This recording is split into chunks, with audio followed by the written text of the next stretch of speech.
कक्षा 5 की पाठ्यपुस्तक हमारे आसपास का 14वां पाठ जब धरती कांपी।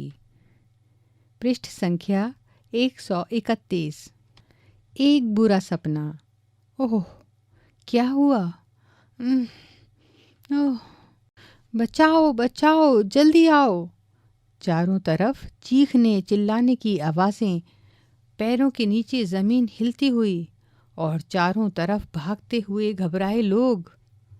मैं ज़ोर से चिल्लाई और एकदम से मेरी आँख खुल गई। मेरी चीख से माँ भी नींद से जाग गईं। वे भागी आईं और मुझे अपनी छाती से लगा लिया। ओह, यह तो सपना था। 6 साल पहले असल में ऐसा ही हुआ था। उस भूकंप को आए 6 साल से भी ज़्यादा हो चुके हैं, पर आज भी कई बार नींद में लगता है मानो ज़मीन हिल रही है।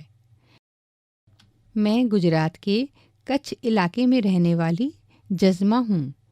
बात तब की है जब मैं सिर्फ 11 साल की थी। उस दिन गांव के बच्चे बड़े सब स्कूल के आंगन में टीवी पर 26 जनवरी की परेड देख रहे थे। अचानक ज़मीन तेज़ी से हिलने लगी। सभी लोग घबराकर इधर उधर भागने लगे। किसी को भी पता नहीं था कि क्या करना चाहिए। पृष्ठ 132। कुछ ही पल में हमारा पूरा गांव मलबे का ढेर बन गया। हमारा सारा सामान, कपड़े, बर्तन, खाना, सब कुछ मलबे में दब गया। उस समय सभी लोगों का ध्यान 2 ही कामों पर था: मलबे के नीचे दबे लोगों को निकालना और घायलों की मरहम पट्टी करना। गांव के अस्पताल को भी नुकसान पहुंचा था। डॉक्टर बाबू ने गांव वालों की मदद से ही घायलों का इलाज किया। बहुत सारे लोगों को तो गहरी चोटें भी लगीं। मेरी टांग भी टूट गई। गांव के 6 लोग दबकर मर गए। नाना भी मलबे में दब गए। माँ तो दिन भर रोती रहती थीं। माँ रोती तो मैं भी रोती। पूरा गांव ही दुखी और परेशान था। हमारे गांव के सरपंच मोटा बापू के घर को ज़्यादा नुकसान नहीं पहुंचा था। उन्होंने अपने गोदाम से सभी को अनाज दिया। कई दिन तक गांव की औरतें मिलकर मोटा बापू के घर पर सभी गांव वालों के लिए खाना पकाती रहीं। इतनी ठंड के दिन, और वह भी बिना घर के बिताना। रात के समय ठंड और डर दोनों के मारे नींद ही नहीं आती थी। हर समय यही डर लगा रहता था कि कहीं फिर भूकंप आ गया तो। चर्चा करो और लिखो। क्या तुमने या तुम्हारे किसी जानने वाले ने कभी ऐसी मुसीबत का सामना किया है? ऐसे समय में किन लोगों ने मदद की, उनकी सूची बनाओ। पृष्ठ 133। फिर पहुंची मदद। कई दिन तक हमारा हाल देखने दूर शहर से लोग आते रहे, जैसे कोई तमाशा लगा हो। ये लोग हमें खाने पीने की चीज़ें, कपड़े और दवाइयाँ भी देते थे। हम में से कुछ को यह सामान मिलता तो कुछ को नहीं। खूब छीना झपटी होती थी इन चीज़ों के लिए। कपड़े मिलते, पर कितने अजीब से। ऐसे कपड़े हमने पहले कभी नहीं पहने थे। शहर की संस्था से आए लोगों ने सभी के रहने के लिए गुजारे लायक तंबू लगाए। सोचो, जनवरी फरवरी का महीना, कड़कती ठंड और छत के नाम पर प्लास्टिक का तंबू। उन लोगों में कुछ वैज्ञानिक भी थे जो अपने ख़ास तरीक़ों से पता करते थे कि किस इलाके में भूकंप आने का कितना खतरा है। गांव वालों की उनके साथ कई बार बातचीत हुई। उन लोगों के पास घर बनाने के लिए कुछ सुझाव थे। इन लोगों में कुछ इंजीनियर और कुछ आर्किटेक्ट भी थे, जिन्होंने हमें घरों के ख़ास डिज़ाइन दिखाए। उन्होंने बताया कि ख़ास तरह के डिज़ाइन से भूकंप आने पर कम से कम नुकसान होगा, पर गांव वालों को डर था कि कहीं ऐसा करने से गांव अपने गांव जैसा ही न लगे। आखिर में यही फैसला हुआ कि हम अपना घर अपने आप मिलकर बनाएंगे, संस्था के सुझाए डिज़ाइन के अनुसार। यह भी निश्चित हुआ कि गांव का स्कूल वे लोग बनाएंगे। सब ने मिलकर पूरा गांव फिर से खड़ा किया। गांव के कुछ लोग सूखे तालाब को खोदकर चिकनी मिट्टी लाए। मिट्टी में फिर गोबर मिलाकर बड़े बड़े उपले बनाए और उन्हें एक दूसरे पर रखकर दीवारें खड़ी कीं, चूने से दीवारों की पुताई की, घास फूस की छतें बनाईं। पृष्ठ 134। फिर आईने के टुकड़ों से घर को सजाया। हमारे घर की दीवारों पर माँ और मैंने चित्रकारी की। अब रात में हमारा घर हीरे सा चमकता है। चर्चा करो। जस्मा के गांव में बाहर के बहुत सारे लोग आए। ये कौन लोग होंगे? इन लोगों ने किस प्रकार की मदद की होगी? जस्मा के गांव के लोगों ने अपना गांव संस्था के बताए तरीके के अनुसार फिर से खड़ा किया। घरों को अब कैसे मजबूत बनाया? सोचो, अगर तुम्हारे यहाँ भूकंप आ जाए तो क्या तुम्हारे घर को भी खतरा होगा? तुम कहाँ रहोगे? ऐसे समय में तुम अपने पालतू जानवरों की सुरक्षा तथा देखभाल के लिए क्या करोगे? लिखो। अपने घर की तुलना जस्मा के घर से करो।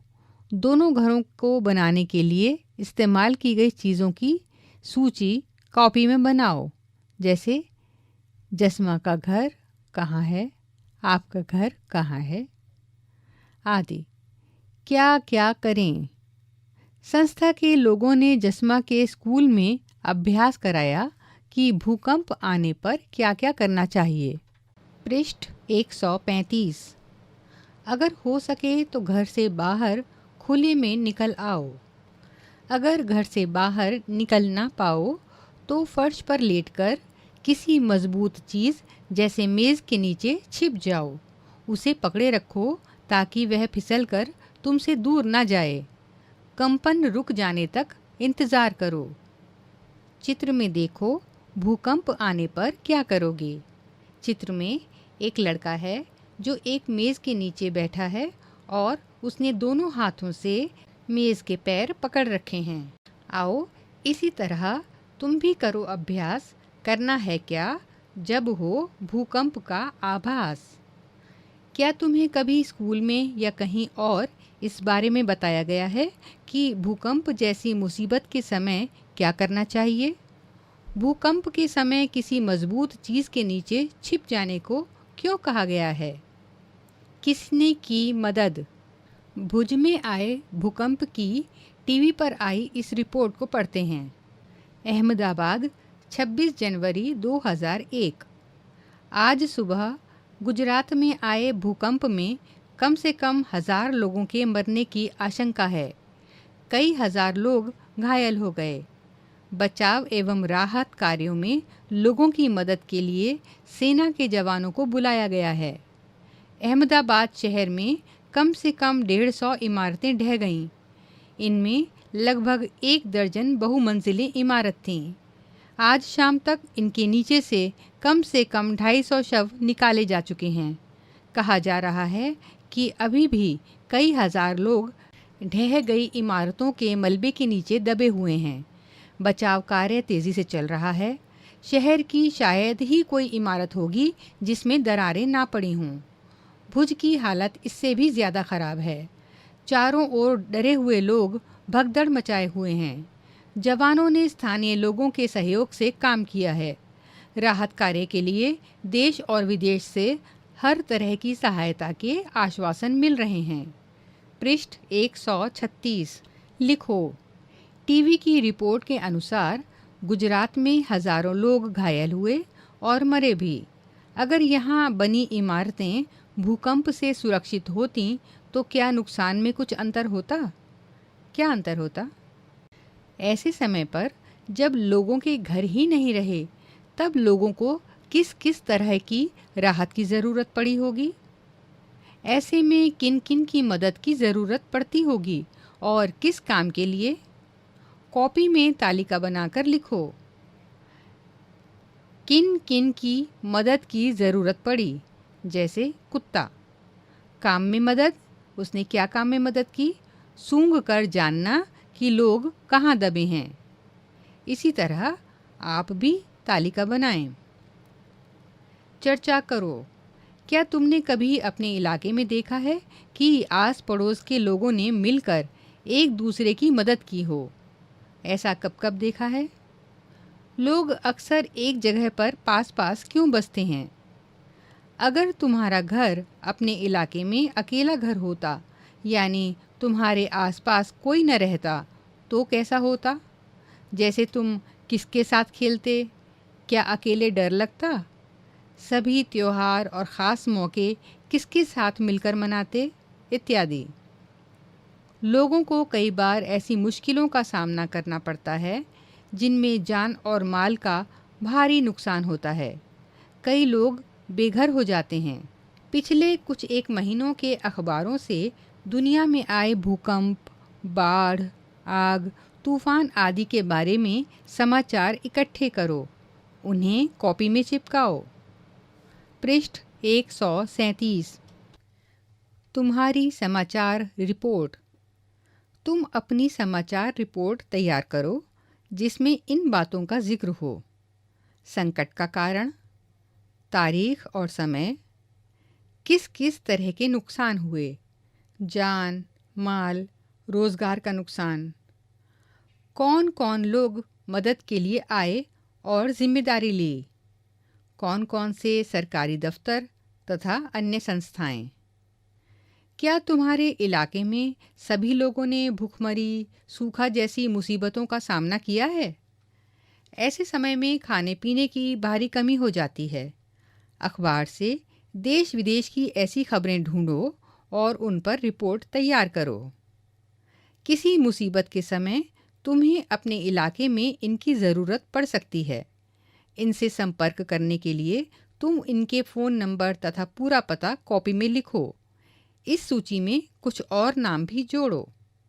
सूची इस प्रकार हो: पता और फ़ोन नंबर, जैसे दमकल केंद्र, पता, फ़ोन नंबर, नज़दीकी अस्पताल, पता, फ़ोन नंबर, एम्बुलेंस, पता, फ़ोन नंबर, पुलिस थाना, पता, फ़ोन नंबर। पृष्ठ 138। पहचानो संकट के समय को।